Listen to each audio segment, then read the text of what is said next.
Teu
está lembrando aos irmãos para nós intensificarmos a oração pelo Tiago.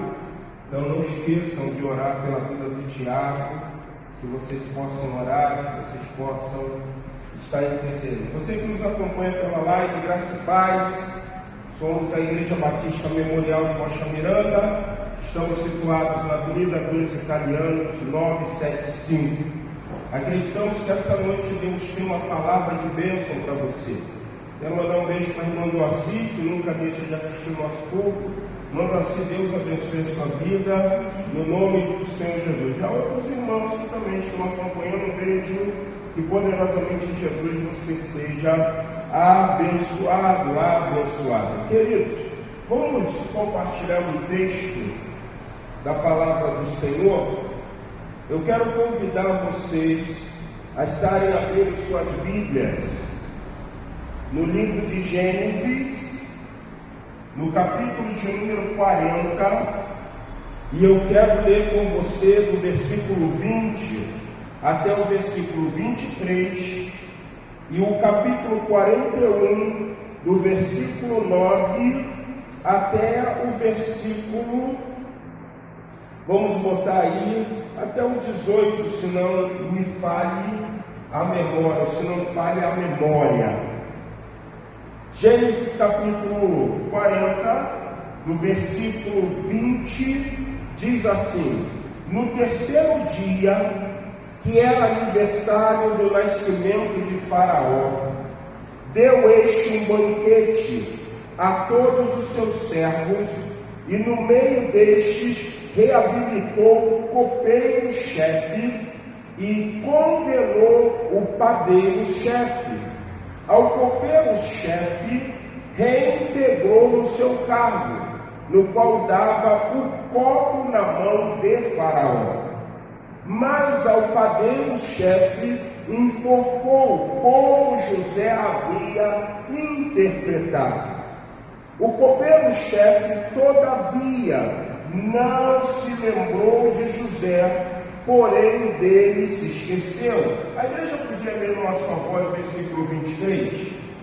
O chefe dos copeiros, porém, não se lembrou de José, ao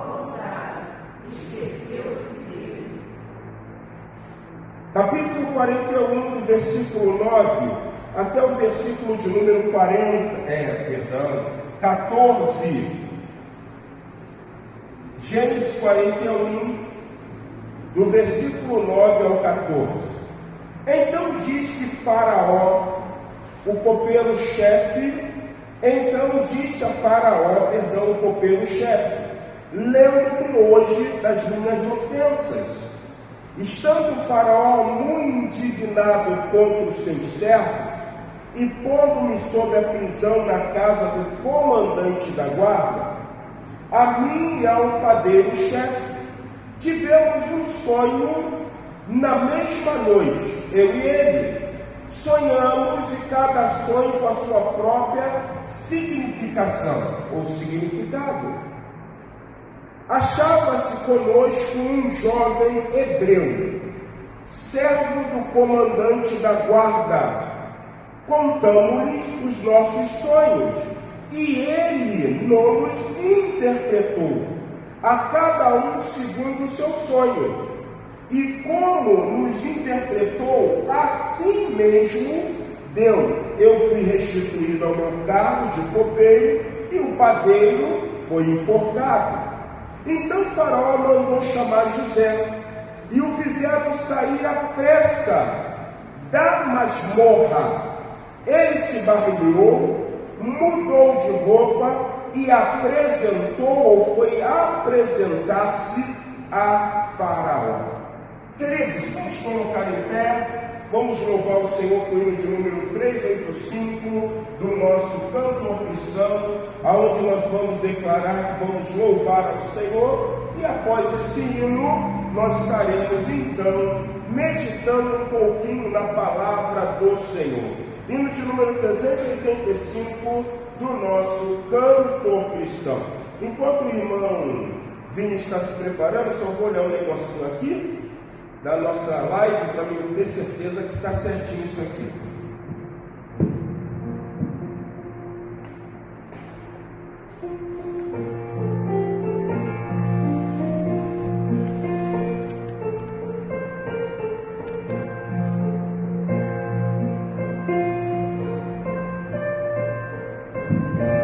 Amém. 385, louvor. Vamos nós louvar a Deus. Vamos ao Senhor de toda a luz. Vamos nós louvar a Deus. Vamos ao Senhor de toda a luz. Santo, Santo, também louvei no céu. Nosso Deus e Rei Jesus, exaltado seja Deus. Santo, exaltado seja o nosso Deus e Pai.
Todos nós e nós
honra esse Deus que é digno de toda a glória. Nessa noite, eu queria pensar um pouco com vocês, e acredito que todos nós praticamente podemos dizer que estamos familiarizados com o capítulo de número 40 e também o capítulo de número 41, até porque já passamos por esse texto no nosso desafio de leitura bíblica do ano de 2024.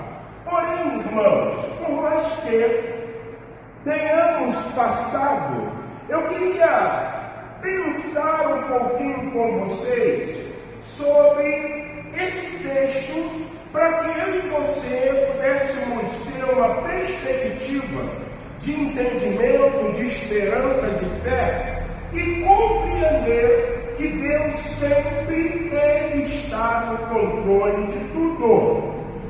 Isso é muito importante. Essa semana, esse texto foi extremamente latente na minha vida. Eu quero compartilhar com vocês, porque tivemos, ou eu tive a oportunidade de entender uma coisa. O que muitas vezes nós idealizamos, o que muitas vezes nós pensamos ou projetamos, nós precisamos colocar isso diante do escrúpulo divino, para que nós venhamos ter a compreensão se é o tempo ou se é o quê? A vontade dele. Esse texto é um texto extremamente desafiador para nós nesse século, nessa era moderna. Por quê? Porque parece que nós, como cristãos, muitas vezes, ou em algumas vezes, estamos esquecendo de ter a resposta de Deus, de aguardar o tempo de Deus e de confiar em Deus. O texto que nós acabamos de ler, ele precisa percorrer algumas coisas para que eu e você pudéssemos ou venhamos ter uma compreensão real do controle de Deus na história, do controle de Deus na resolução de situações, do controle de Deus na minha e na tua vida. O texto mostra claramente a respeito de um jovem que, certa ocasião, a Bíblia, o livro de Gênesis, diz que ele teve um sonho, ou melhor, ele teve dois sonhos. Ele viu um sonho, uma perspectiva que trouxe ao coração do seu pai Jacó um teor ou uma interpretação que seria assim: José, você está dizendo que eu, sua mãe e os seus irmãos vamos nos inclinar diante do Senhor? José começa agora a carregar um estigma. E qual é o estigma de José? Ele é visto pelos irmãos como o sonhador. Certa ocasião, o texto bíblico diz que os irmãos de José saíram. E Jacó fala com José o seguinte: vai ver os seus irmãos e me dê notícia. Quando José está prestes a encontrar os seus irmãos, vendo de longe, eles maquinam algo contra José. Ele diz assim: lá vem o sonhador. O grande problema que nós temos no texto é que é bem latente que José era o filho amado de Jacó. Apesar que tanto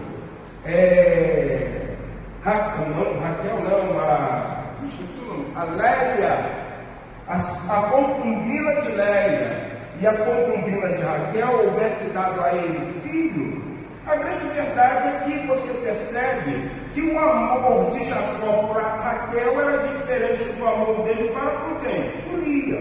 Então, como Raquel agora fica grávida e José nasce, José nasce, o que Jacó faz? Ele vai reproduzir todo o sentimento amoroso de Raquel em quem? No filho. E os irmãos estão sendo desprestigiados, e isso faz com que os irmãos, o texto diz, tenham ódio de José. Então, quando José vai ao encontro dos irmãos, eles maquinam. E eles dizem assim: vamos matar ele. Mas o mais velho não diz: não, Se nós matarmos ele, seremos culpados do sangue. Vem ele, e José vai para o Egito. José agora no Egito, ele está na casa de Potifar. A Bíblia diz que ele recebe graça diante de Potifar, ao ponto que nada era vedado na vida de Jacó na casa de Potifar, a não ser o que a esposa, ao ponto que o texto bíblico diz que ela assedia José, José foge, ela mente, agora José está onde? No cárcere. Quando você analisa na interpretação que nós vamos ter, parece que, será mesmo que Deus tem o controle? Será que tudo isso que está acontecendo não é porque José fez alguma coisa errada? Não é porque José desprestigiava os seus irmãos? Não é porque ele era favorecido? Não é porque ele deve estar em pecado? Não é porque ele deve estar fazendo alguma coisa que não condiz? Porque essa é a nossa natureza. Nós sempre queremos achar um culpado pela situação que muitas vezes nós estamos o quê? Vivendo. Não, eu sou assim, eu não consegui desenvolver-me bem na vida porque meu pai. Eu sou assim, eu não consegui desenvolver bem na minha vida por causa da minha mãe. Eu sou assim, eu não consegui me desenvolver na minha vida por causa da minha esposa. Eu sou assim, eu não consegui me desenvolver na minha vida por causa do meu marido. Nós agimos assim. Só que muitas vezes nós precisamos ter a compreensão que o percurso da nossa vida está dentro de um âmbito de direção o quê? Divina. E eu quero te falar uma coisa, irmão, não tenta querer entender e não tenta querer achar o quê? Culpado. José tem uma postura que para mim é linda. Ele, quando estava na casa de Potifar, e ele foi assediado pela esposa de Potifar, a palavra de José é extraordinária. Ele vira e diz: pecaria eu contra o meu Deus? Ele não estava preocupado pela situação que ele estava vivendo, mas ele estava preocupado em sair daquela situação, porque na mente de José, no pensamento de José, estava uma coisa única, exclusiva. Se eu fizer a vontade de Deus, pode ser que Deus o quê? Mude. Parece, irmãos, que quando nós queremos entender o desígnio divino, resta para nós simplesmente isso. Está ruim? Tá. Mas eu vou permanecer fiel ao meu Deus.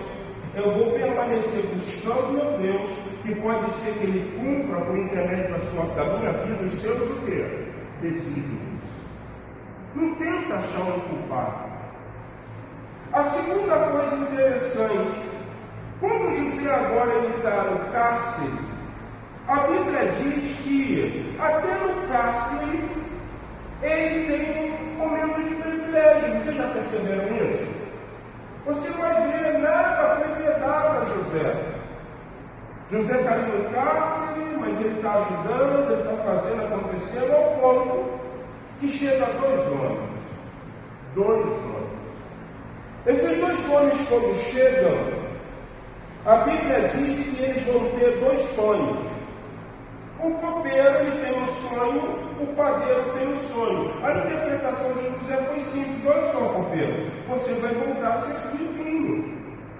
O cálice que tu viu, a taça, você vai entregar na mão do faraó. Porém, o padeiro, o quê? Vai ser enforcado. Mas aí eu destaquei uma coisa que eu fiz você ler. O copeiro, chefe, todavia não se lembrou de José, porém dele que ser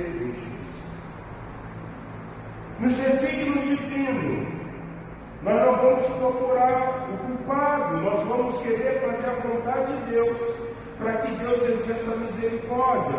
Mas existe uma segunda coisa interessante. Nós precisamos ter paciência. Nós precisamos viver perseverança. Nós precisamos estar unidos de fé para aguentar o tempo que é o tempo de quem? Do Senhor. Não podia ser o copeiro-chefe que é lembrar de José.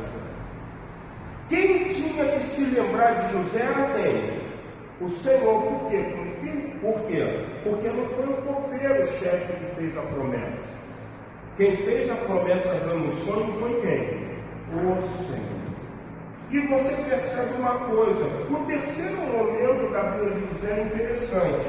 Casa de Potifar, no cárcere, mas tem uma regalia. Mas, entretanto, no capítulo de número 41, o que você percebe? Você percebe que no capítulo 41 começa a acontecer uma coisa que é a mão de quem? A mão do Senhor. Irmãos, uma coisa que nós precisamos ter em mente: o sonho de José, ele acontece, o sol, a lua, as estrelas, os feixes de milho se prostram conforme os sonhos que ele teve, simplesmente por uma coisa. Vamos lá no texto de Gênesis 14. Gênesis capítulo 14.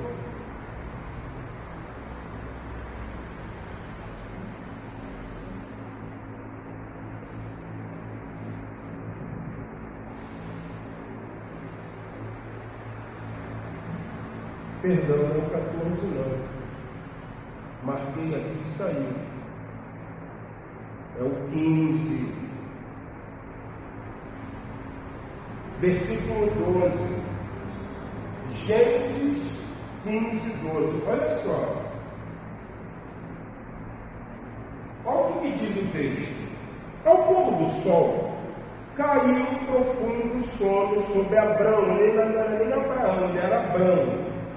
E grande pavor e cerradas trevas acometeram Abrão. Então lhe foi dito, sabe, com certeza, olha o que foi dito, então lhe foi dito, sabe com certeza, que a tua posteridade será peregrina em terra alheia, e será reduzida à escravidão, e será afligida ao quê? Por 400 anos. Deus vai se lembrar de José, não é simplesmente pelo âmbito da fidelidade de José. Quando nós queremos compreender o desígnio divino, nós temos que ter uma compreensão, nós temos que ter uma visão muito clara. Aquele que prometeu, ele tem compromisso com aquilo que ele promete. No texto que nós acabamos de ler, o texto está dizendo que Deus vira e diz, sabe, Abraão, a tua posteridade vai ser cativa, vai ser prisioneira há 400 anos. Aonde 400 anos o povo ficou cativo? Então, para que Deus trouxesse o povo para o Egito, havia a necessidade de alguém perseverar para que a promessa acontecesse. O que leva José a viver e ter a compreensão do desígnio é perseverança. Certa ocasião, pastor Wander Ferreira, ele dando aula de prática ministerial, ele entra na sala de aula e ele fala uma coisa que foi mais ou menos assim: eu estava vindo para o seminário, peguei um táxi, se não me engano, acho que era Conde de Bonfim, para subir a Judezinho, e deixar ele lá no Seminário Teológico Batista Sul do Brasil.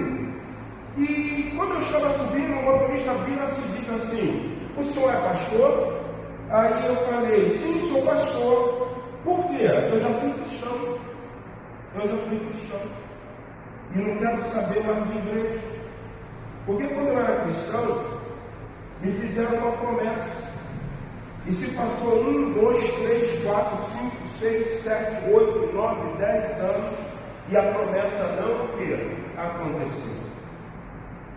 E ali na sala o pastor perguntou assim: por que a promessa não aconteceu? Existem duas coisas para uma promessa não acontecer. Primeiro, se a promessa for mentirosa. Uma promessa mentirosa, ela não pode se cumprir. E qual é a segunda coisa? É quando quem é alvo da promessa não sabe o que? Perseverar. Para mim entender entender o que Deus está fazendo, eu preciso ter perseverança. Casa de Potifar, cárcere, mas o terceiro momento dele é interessante, gente. O texto diz que quando o copeiro, eu não sei quanto tempo passou, eu sei pelo âmbito do estudo que as pessoas defendem que José tinha 16 a 17 anos quando desceu ao Egito. E ele se torna governador do Egito, eles vão defender que aproximadamente com 30 anos. Então ele perseverou quanto tempo? 13 anos. Perseverar sofrendo 13 anos. Gente, é uma coisa extraordinária. Por que é extraordinário? Porque quando você pega a história de José, você lembra que José era o filho querido de quem? De Jacó. Ele tinha sofrimento quando estava com seu pai? Não. Ele sai de um momento onde ele tinha de tudo para viver 13 anos de escassez, de acusação, de esquecimento, sofrimento, mas ele o quê? Persevera. Essa semana Deus falou assim, diz para a minha igreja, eles precisam aprender a perseverar. Eu gosto do que a Bíblia diz, né? Um dia com o Senhor é como 1000 anos, mas 1000 anos com o Senhor pode ser também como o quê? José perseverou. José não procurou achar quem era o causador da adversidade que ele estava vivendo. Era algo entre José e quem? Deus. Tem hora que isso vai ser assim com você, é algo entre você e Deus, não adianta.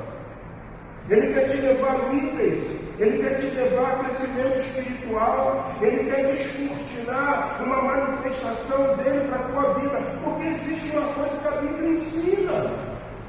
A Bíblia ensina que Abraão precisou conhecer Deus, e Deus foi o quê? Jeová Jireh.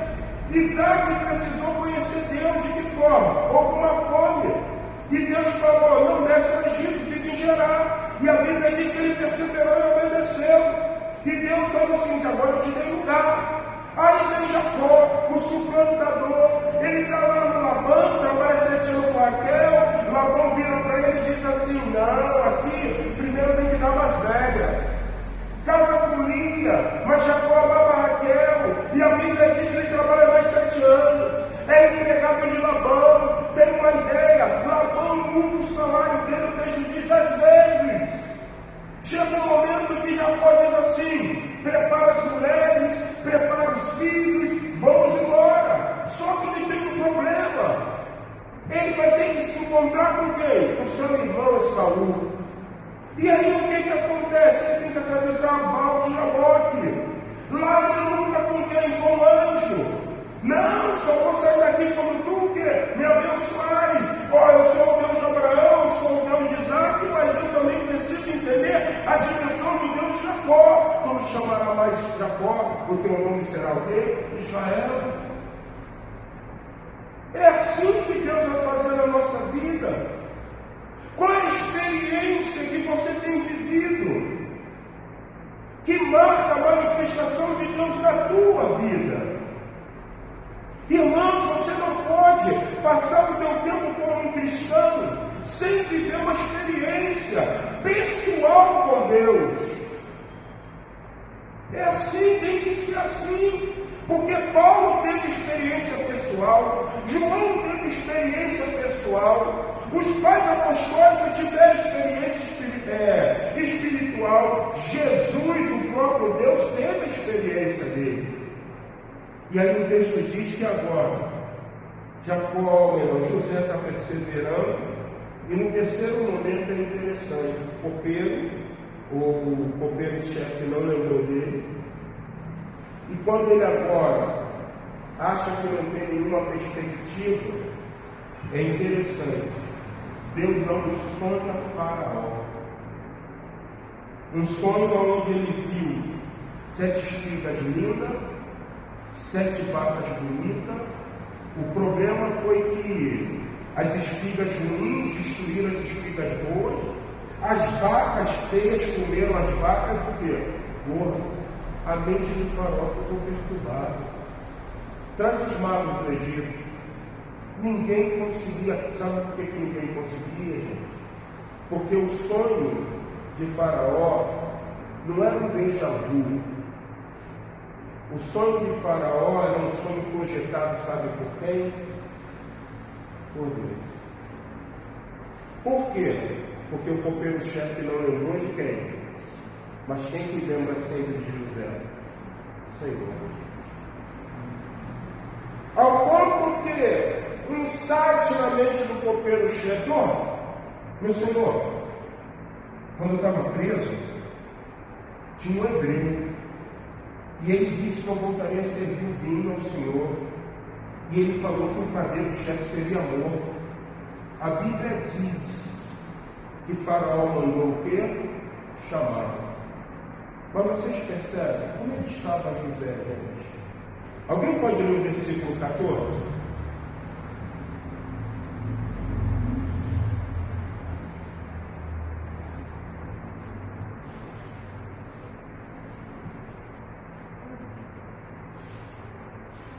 O que diz aí? Versículo 14? Alguém pode ler? Não é isso aí não. É 41, 14. Vou ler aqui para nós ganharmos tempo. Olha o que diz o versículo 14 do capítulo 41. Então Faraó mandou o quê? Chamar a José. E o fizeram sair à pressa da onde?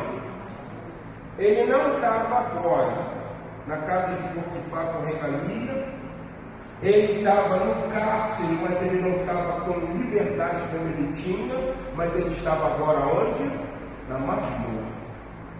Na masmorra, qual é o estado de José que o texto diz? O que fala aí? Ele estava o quê? Barbudo. Ele estava mais o quê? Sujo. José estava barbudo e sujo. O texto diz, não sou eu que estou falando. Então o Faraó mandou chamar a José e o fizeram sair à pressa da masmorra. Ele se barbeou. Para se barbear ele estava o quê? Barbudo. Mudou de roupa. Para mudar de roupa ele estava com roupas o quê? Sujas. E foi apresentar-se a quem?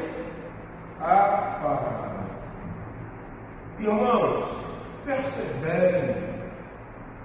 Porque pode ser que de repente você esteja numa masmorra da tua adversidade, na masmorra onde a visão não é permitida a você, na masmorra onde você possa estar vivendo uma vergonha, sujo, maltrapilho, desacreditado, mas Deus é o quê? Fiel. Você só tem que o quê?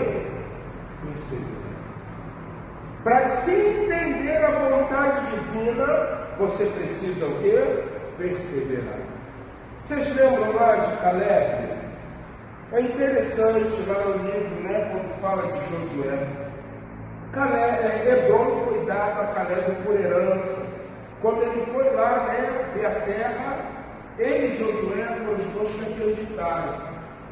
E aí foi prometido o quê? Hebron para Caleb. Caleb era da tribo de Judá. E o que Caleb diz? Tem a mesma força de 50 anos atrás. Ele perseverou, gente. Quando você persevera, você está dizendo que você acredita que a promessa que foi feita é verdadeira, porque a Bíblia diz que Deus não mente. Seja todo homem mentiroso, mas Deus sempre o quê? Verdadeiro. Olha só o que Isaías 61, versículo 7 diz. Olha por que você tem que perseverar, meu irmão. Olha por que você tem que passar pelos momentos, sem reclamar, confiando em Deus. Saiba de uma coisa abençoada, pessoa. Deus está no controle. Olha só, vamos ler Isaías 61, 7. 61:7. Olha o que diz. Todos, em lugar da vergonha que... Quem está sofrendo vergonha? José. Está ou não está? O homem tinha uma túnica calada, manga colorida. Ele está agora na masmorra barbuda e o quê? Sujo. Na vergonha que sofreu, o meu povo receberá a porção, em vez de humilhação de si, em sua herança, pois haverá porção dupla, sobre a terra que terá alegria. Existe um jargão muito certo, para cada dia de vergonha, Deus vai te dar o quê? Uma honra. Fez ou não fez isso com José? Porque José é o quê? Perseverou. É interessante, querido, presta bem atenção. Para nós estarmos finalizando. Sempre foi assim. Não vai mudar. Sempre foi assim. Vocês vão entender. Os irmãos de José, eles acharam que vendendo José iriam acabar com o quê? Com os sonhos de José. Acabaram? Não. O diabo sempre vai fazer isso. Eu quero que você entenda o seguinte: existem pessoas que inconscientemente elas vão ser instrumentos de Satã para tentar frustrar o quê? Os sonhos. Elas vão ser instrumentos. Por isso que eu fiz para você: não dê ouvido, não fique procurando quem é o culpado. Acredita que Deus está o quê? No controle. Está em pecado? Não, pastor. Está fazendo algo que desagrada ao Senhor? Não. Então é o tempo de Deus aonde? Na tua vida. É o propósito. Existem pessoas que vão ser instrumentos de Satã. O segundo exemplo para isso é o próprio Pedro. Quem diz os homens que eu sou? Eu sou, eu digo, fala Pedro, tu és o Cristo, filho do Deus vivo. Disseste bem, eu te digo que tu é pedra, paixão, lasca da pedra, e sobre eu que sou a rocha que vai edificar a minha é o quê? Igreja. Mas é necessário que o Filho do Homem seja entregue aos pecadores, mas é necessário que o Filho do Homem seja crucificado, mas é necessário que o Filho do Homem, ao terceiro dia, o quê? De maneira nenhuma te suceda isso, Senhor. O que Jesus falou para ele? Para trás de mim, Satanás. Mas alguém leu no final? Para trás de mim, Satanás. Tu que não conhece o quê? Os desígnios do meu Pai. Vocês estão entendendo? Quem aqui conhece os desígnios de Deus? Eu sou pastor e vou falar para você uma coisa que eu não conheço. Por isso que eu preciso o quê? Perseverar. Quem sabe o que o Senhor vai fazer amanhã? Sabe, Marcelo? Sabe, o Gabriel? Sabe, Diaconisa Marcelo? Sabe, Diácono Antônio sabe? O irmão Enio sabe? Irmã Vera? A irmã sabe? A irmã Lúcia sabe?